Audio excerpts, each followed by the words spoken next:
네, 안녕하세요. 우리 아이콘스 100회 세미나를 기념으로 우리 김남기 교수님께서 훌륭한 강의를 해주셨습니다.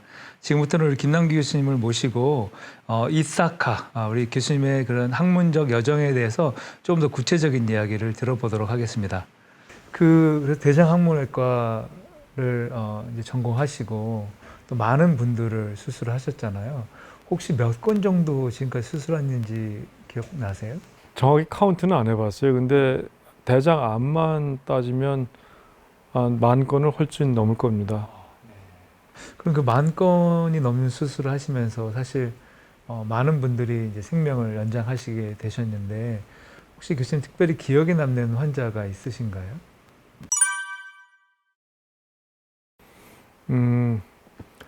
예, 많이 남죠. 근데 안타까운 환자도 많이 뵙고 지금도 안타까운 사람들이 많고 또 치료 성적이 좋아서 아주 기뻐하는 그런 분도 있고 그래서 여러 가지 복잡합니다, 생각이. 그래서 지금 제 마음은 그 좋은 결과든 나쁜 결과든 하여튼 한 사람 한 사람 최선을 다해서 성의껏 하겠다는 마음밖에 없습니다. 그리고 좀 진실되게 성실하게 그 정도를 지켜서 제가 이제 제자들한테 말합니다. 수술을 잘하는 거 왕도가 없다. 그냥 원칙을 지키는 것밖에 없다. 그 해부학적 지식과 수술의 원칙을 지키면 자연히 환자는 잘 나을 것이다. 이렇게 항상 얘기를 하고 있습니다. 그래서 뭐 기억에 남는 환자 굳이 말씀드리면 아까 제 강의 때도 얘기했지만 지금 대학교 1학년 학생인데 처음에 아버지 손에 이끌려 왔더라고요. 수원에 사는데 진찰해 보니까 창문에 아주 가깝게 발생한 직장암이에요. 근데 이미 타 대학 병원을 거쳐서 왔어요. 근데 거기서는 이제 항문을 살릴 수 없다. 그렇게 이제 돼서 이제 절박한 심정으로 왔는데 제가 보니까 일단 방사선 치료를 먼저 한번 해보고 결정해도 늦지 않을 것 같아서 방사선 치료를 권했죠. 근데 방사선 치료 하게 되면은 얘가 지금 총각이고 1학년 학생인데 그 정자가 다 이제 소멸됩니다. 방사선 치료하게 되면. 그러면 정자은행에 정자를 뽑아서 이 아이가 나중에 이제 결혼했을 때 그 부인을 통해서 아이를 낳을 수 있지 않습니까? 이제 그런 배려를 좀 했었고 방사선 치료가 이제 예정대로 진행이 돼서 정말로 그 항문을 살렸어요.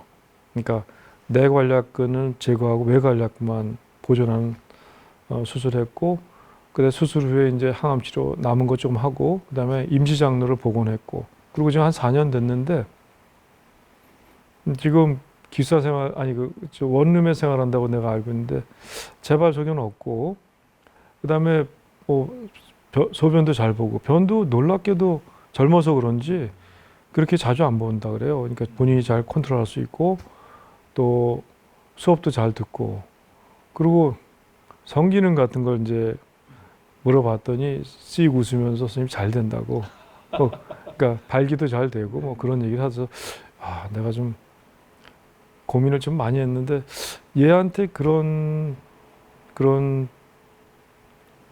얘기를 들을 수 있다는 게 참 그 대장학문외과 의사로서 참 보람이 되더라고요. 네, 그거 보고. 예, 그리고 또 기억나는 환자는 20대 초에 그도 여학생이었어요.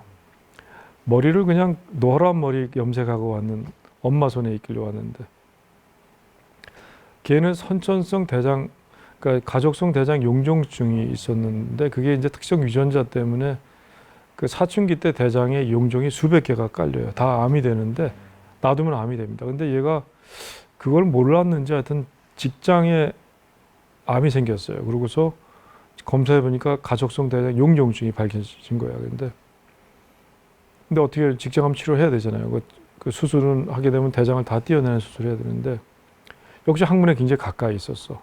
그래서 방사선을 먼저 해야 되는 상황인데 방사선 치료하게 되면 난소가 기능을 잃어버려요. 그래서 얘 같은 경우는 난소를 산부인과 교수한테 부탁해서 난소를 복강경으로 이렇게 위치로 옮겼어요. 방사선 치료 범위에 벗어나게.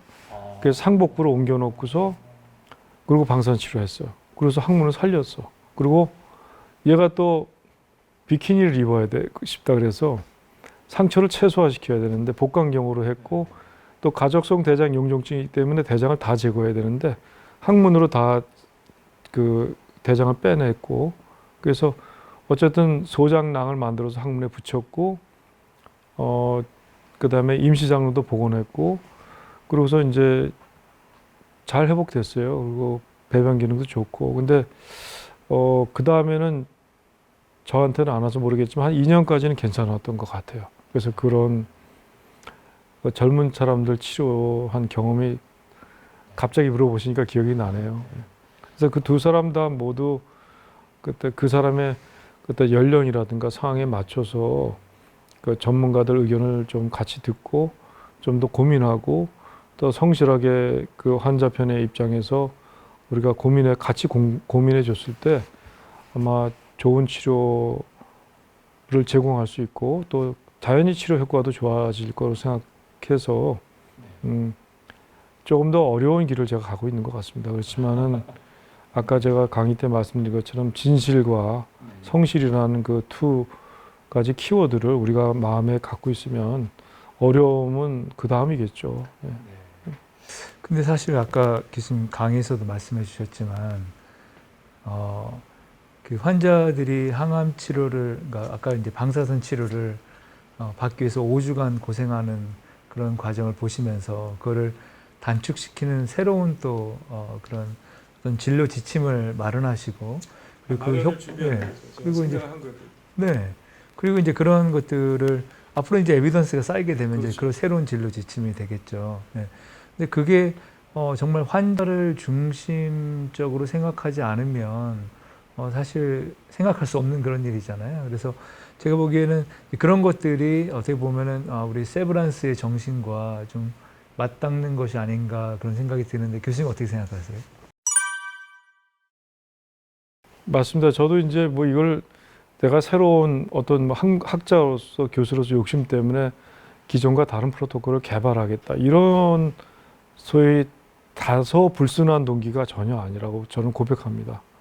아까 제가 새로운 치료 프로토콜도 지금 말씀드려서 운영하고 있는 것도 마찬가지고요. 환자들의 그 어떤 문제점에 대해서 좀 직시하고 이 문제를 어떻게 좀 해결할 수 있지 않을까. 그러니까 공식이 되게 있거든요. 근데 공식이 없는 경우가 있더라고요. 그럴 경우는 그럼 어떻게 해야 되느냐. 그럼 우리가 한번 만들어 보자. 그래서 그런 생각을 했었고 정 교수님 말씀하신 그 다섯 번째 도전에 나오는 그 내용은 정말로 그 환자들이 5주간 치료하는 과정에서 제가 느낀 거, 환자들이 힘들어하는 거, 보호자들이 힘들어하는 걸 내가 피부로 느꼈기 때문에 설득하면서 이제 진행을 하고 그래서 사실은 5일간, 그러니까 5분의 1로 줄어든 방사선 치료와 항암 약물 치료를 겸비해서 수술하는 경우가 비슷하다면 환자한테 기존에 몇십 년 동안 하던 이 치료 방법 외에 다른 치료 방법을 옵션으로 얘기할 수 있을 정도는 돼야 되지 않겠냐. 환자가 선택할 수 있게. 그래서 그런 생각을 하게 됐고 또 생각하면 안 되거든요. 이제 실천해야 되죠. 그 머릿속에만 있으면 안 되고 이거를 실행하려면은 사람을 움직여야 되고 또 관계 부처하고 이제 컨택을 해야 되니까 그래서 제가 말씀드린 역행, 애써서 실행하는 그런 것이 같이 돼야 된다는 그런 말씀 드리고 싶습니다. 네. 그 교수님 이제 저희 센터 이름이요. 암, 당뇨, 운동, 의학센터인데요. 네. 교수님 지난 12년간 교수님하고 저하고 같이 이제 운동과 암에 대한 연구를 하게 됐는데 사실 제가 교수님께 이런 암 환자를 위한 운동 관련 연구를 하고 싶다 이렇게 말씀드렸을 때 교수님께서 흔쾌히 승낙해 주시고 또 오히려 저를 격려해 주시고 이끌어 주셨는데 그렇게 생각을 하시게 된 이유가 뭔지 좀 말씀해 주실 수 있으실까요? 사실은 이제 전영관 교수님 좀 처음 뵀을 때 연세대학교 스포츠 레저학과였잖아요. 그럴 때 제가 그 과가 역할을 잘 몰랐어요. 근데 정 교수님 오셔서 이제 뭐 제가 강의할 기회를 드려서 강의하는 것도 듣고 또 그 내용을 보니까 전혀 다른 생각했던 거와 전혀 다르더라고요.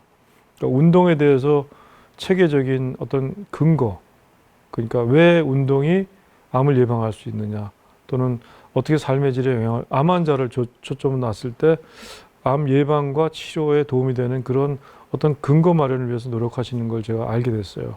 또 더구나 과학적인 어떤 가설과 입증을 하게 되는, 입증을 위한 방법, 그다음에 결과까지 챙겨서 이제 경험이 그쪽으로 이제 의욕이 넘치신 젊은 교수라고 판단했기 때문에 제가 흔쾌히 도와주겠다고 말씀드렸던 거고, 그러니까 지금 10몇 년간 그래도 많은 성과를 내셔서 저는 참 흐뭇하게 생각하고, 그때 제가 작은 힘이지만 이렇게 도움을 드린 게 너무나 잘한 일이라고, 결정이라고 생각하고 있습니다. 그리고 지금 현재 만족하지 말고 정말 그 연세대학교 나가서는 우리나라를 빛낼 수 있는 그런 독보적인 연구 결과를 많이 내셔서 이 분야에 좀, 학문 분야의 체계를 좀 더 잡을 수 있는 그런 교수님이 되기를 정말 바라고 있습니다.